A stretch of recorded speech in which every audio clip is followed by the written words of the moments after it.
Hey, my name is Alex Zaplavsky and I'm about to guide you through all the most important events as of the end of March 15th, 2024 that have or might have an influence on the situation in this war, giving you a glimpse of how it all looks and feels from inside Ukraine. In Ukrainian circles close to the leadership, there are rumors that if Donald Trump comes to the power in the United States, arms supplies to Ukraine will cease. In such a case, Ukraine will be forced to sit down to a negotiation table with Russia. Regardless of what anyone says, without support from the United States, Ukraine will not be able to sustain such a war on its own or with the help of Europe. Therefore, some ceasefire will be established. But everyone here understands perfectly well that this is just a delay before the next stage. The Kremlin will not abandon its plans to seize the entire Ukraine and will use this pause to rebuild its army and supplies. Hence, it will be a pretended ceasefire, which will ultimately lead to even greater escalation. Following negotiations with Macron and Tusk, Olaf Scholz promised to use the income from frozen Russian assets to purchase weapons for Ukraine. German Chancellor Olaf Scholz, at the press conference after a meeting with the French President Emmanuel Macron and Polish Prime Minister Donald Tusk, held today in Berlin, announced enhanced support for Ukraine.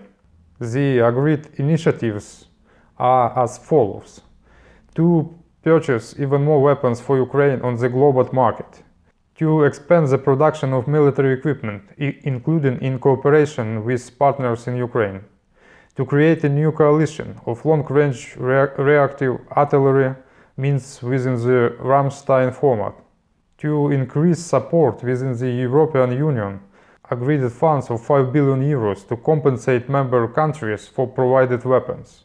Scholz also emphasized that Russian dictator Putin must know that the support for Ukraine in Europe will not diminish, and they will use frozen Russian assets to financially support Ukraine. I would also like to note that the statement of Western politicals regarding the use of frozen Russian assets in the West to supply Ukraine are becoming increasingly loud.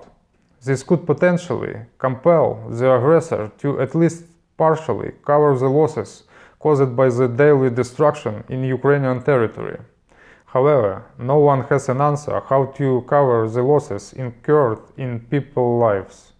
Emmanuel Macron responded to Putin's nuclear threats, as reported by Le Figaro.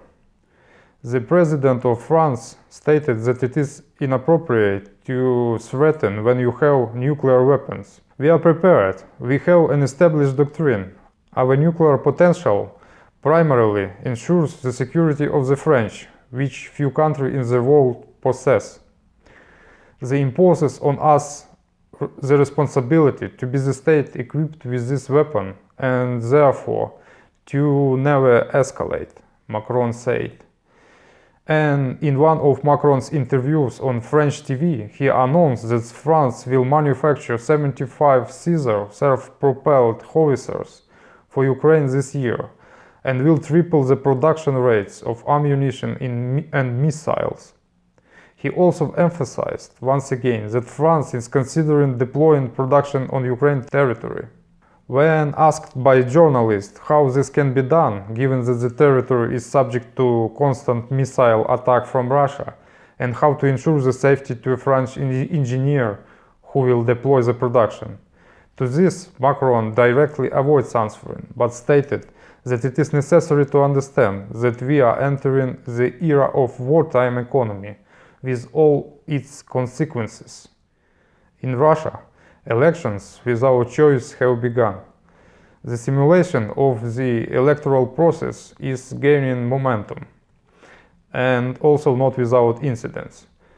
For instance, in Belgorod region, where the Legion of Freedom of Russia recently entered, videos of empty polling stations and wailing sirens are spreading on the network. Combat operations continue, and for many elections are not a priority in such situation. Also, there have been cases of protest against this fake expression of will, In one of the polling stations, a girl poured paint on a ballot box, and in another, someone set the ballot box on fire. Putin himself demonstratively voted from his office in the Kremlin online. As a programmer, it immediately struck me that he still uses a wired mouse, which indicates that this person does not use modern technology, such as a computer, cell phone, so on. Otherwise, the mouse would have been replaced years ago. In the Kaluga region of the Russian Federation, another oil refinery was attacked by drone overnight. Ukrainian drones continue to actively destroy oil refineries. Financial analysts already predict fuel shortages in Russia. Since drone targets specific valuable parts of these plants, their restoration will require a considerable amount of time. There are lively discussions and arguments with accusations happening in Russian chats and public forums. Some say that there is insufficient air defense and that each object should have its own defense system. Others argue that this is not feasible because Russia's territory is vast and there won't be enough air defense for everything. Still, others blame displaced persons from occupied territories for engaging in partisan activities. It is always quite amusing to watch, and I love these things. At the Zaporizhia nuclear power plant, Russian military personnel are living, enjoying themselves, and storing military equipment and weapons there. Several videos have appeared online showing Russian military personnel having a good time in one of the premises at the nuclear power plant. Military equipment and other items can be seen in the premises. It is interesting where the International Atomic Energy Agency, which should regulate the activities of such plants, is in all this. They should at least express concern at the sight of this. No, okay, no worries, it is just the biggest nuclear plant in Europe with armed monkeys. At the same time, the nuclear weapons of the Russian Federation are now located in Belarus. It is reported that Russia has deployed tactical nuclear weapons beyond its border, and they are now located in Belarus. And Russia continues to bombard civilian buildings on the territory of Ukraine. 20 people have died and 73 have been injured due to a massive strike by Russia on Odessa. As clarified by the Prosecutor General of Ukraine, Andriy Kostin, the second shelling occurred while emergency services were providing assistance to those affected by the first strike. Meanwhile, the situation on the front remains tense. Russia is attempting to exert active pressure on several points. Significant advancements are not recorded, although, for the sake of fairness, it is necessary to note that Russian forces are advancing approximately 1,500 meters per day in various sectors. At such rates, to occupy just the Donetsk region, which they boldly included in their constitution without controlling it, they will need several years. According to frontline soldier in Krinky, and I just remind you that this is a Ukrainian foothold on the left bank of the Dnipro River, the situation remains stable. Every other day, Russians attempt to advance, and consistently the majority of those advancing remain there, while the rest retreat. I wonder who they are sending there. Is it some kind of punishment in the military army on the left bank, wonders a Ukrainian soldier. On the Bakhmut direction, Russia has increased the activity of artillery work. Movement of equipment and personnel have been observed in the rear, indicating a rotation of forces for the resumption of offensive actions. In the Avdiivka direction, the Russian army has been trying to break through the defense of the armed forces of Ukraine for several days.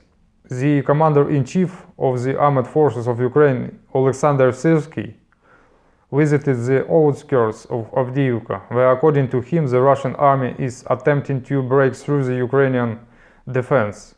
in the areas of 3 brigades of the armed forces of Ukraine. Syrskyi stated that the Russian offensive here is supported by intense artillery fire and active use of various drones, while Russia's aviation periodically strike with guided bombs. According to the commander, the most effective way of conducting Ukrainian defense at the moment is destruction of enemy armored vehicle and assault infantry groups with artillery fire, actions of armored groups, and comprehensive use of various types of strike drones with EW means. Destruction of enemy UAV's control point with missile strikes and artillery fire. The Russian Federation has turned the Arabat's pit into a close military facility, built a road of death, and distorted the coastline with bunkers and trenches. The Arabat's pit on Arabat Arrow is a barrier spit that separates the large, shallow, salty Saivash lagoon from the Sea of Azov. And how many loud statements were made about the construction of a government quarter and a new city here, propaganda about a new resort and millions of tourists. It turned out, as always, a military base and a prison. Also, increasing preference is given to drones and unmanned systems on the front lines. Both sides are increasingly focusing on emphasizing these technologies, as drones are relatively inexpensive yet precise and therefore effective tools. Words from a drone operator fighting in eastern Ukraine. Remember my word, in 6 months to a year, both sides will start producing enough FPVs to use them to eliminate every soldier, both day and night on the surface within a range of 5 to 8 kilometers. All fighters will be detected and destroyed. All infantry will go underground, and all activity in the closed zone will rely on controlled ground robots. And that wraps up today's episode. If you found this information helpful or somehow insightful, don't forget to like, share and subscribe. And I hope to see you in next video. Bye bye.